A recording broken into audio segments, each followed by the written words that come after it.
Hello, in this video we are going to go over the solution of the problem 329, longest increasing path in a matrix.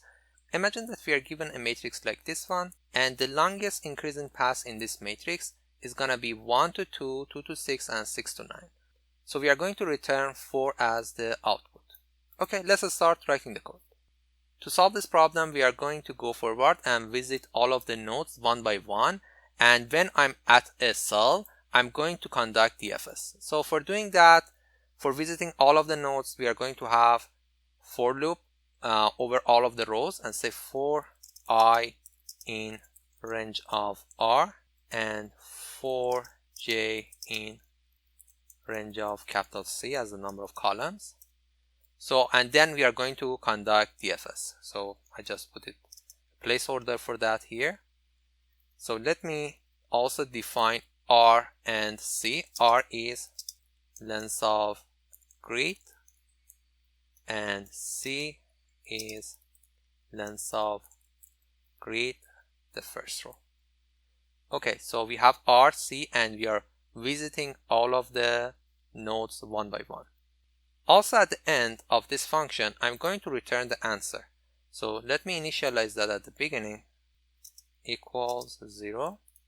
And at the end of this function, I'm going to return OK. Now I need to define this DFS function for each cell. So for doing that, I'm going to say define DFS self, and the input to that function is grid I, J, and also I'm going to use cache as the input. Okay. So inside the for loop, when we are visiting all of the nodes one by one, we are going to update our answer and say answer equals maximum of answer. And now I'm going to use DFS function. We say self.dfs grid I, J, and cache.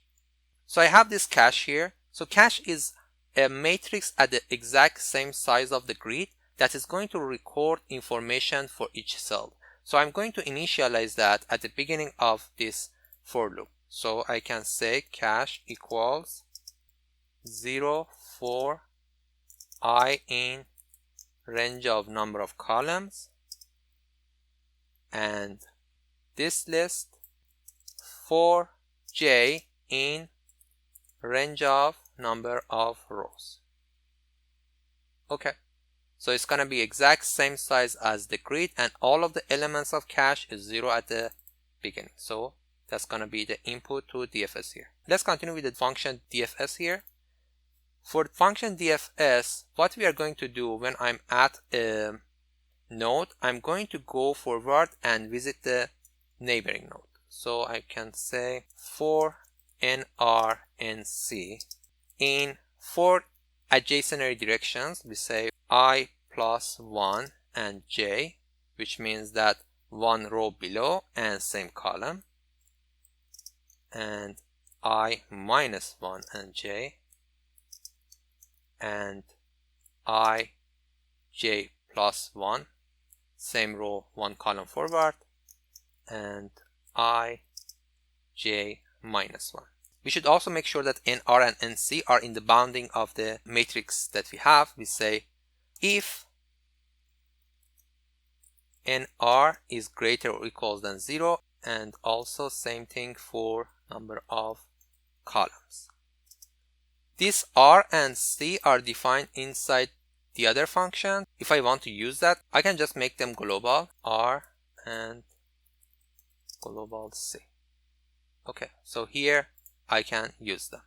So I have these two conditions, they are in the bounding. I need another condition and say and if the grid of I and J is less than the neighboring node. So it means that that is increasing. So we say grid of I and J is less than grid of NR and C. Okay.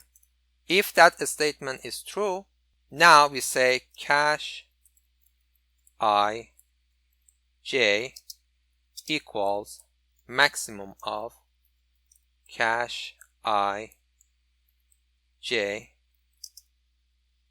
And now we are going to have another DFS because we are at the neighboring nodes. We are going to go and conduct the DFS at that neighboring node. We say self.dfs.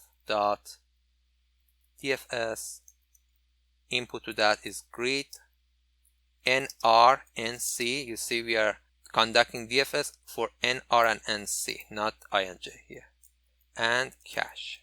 Okay. Also, whenever we conduct a DFS function, we increase 1 to the value of the cache. We say cache I j plus equals 1. Okay. At the end, I'm just going to return cache. I'll say return cache I and j.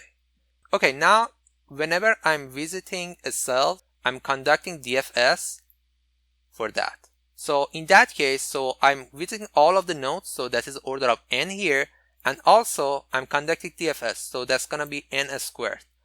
But we have this cache, so we don't need to actually conduct this portion if that cache is already recorded for that cell.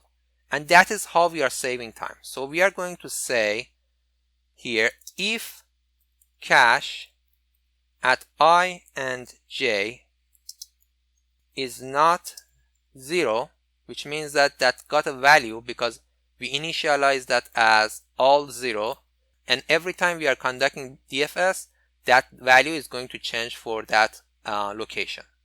So if it is not 0, it means that we already recorded the value for that. So we just return that, and we return cache I j. So we don't need to do DFS, we are just using the cache. Okay, let's run it.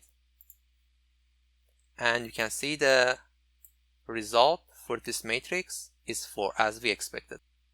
Okay, let's talk about time and space complexities. For the time complexity, as we said, we are visiting each node, and at that node we are conducting DFS, but we are using memoization. So because we are using this if statement here and we use the already recorded cache values, the order of complexity for that is order of n. And the space complexity is also order of n because we created this cache that the size of that is exact as the size of the grid itself. Okay, this is the solution of the problem 329, and thank you so much again for watching this video.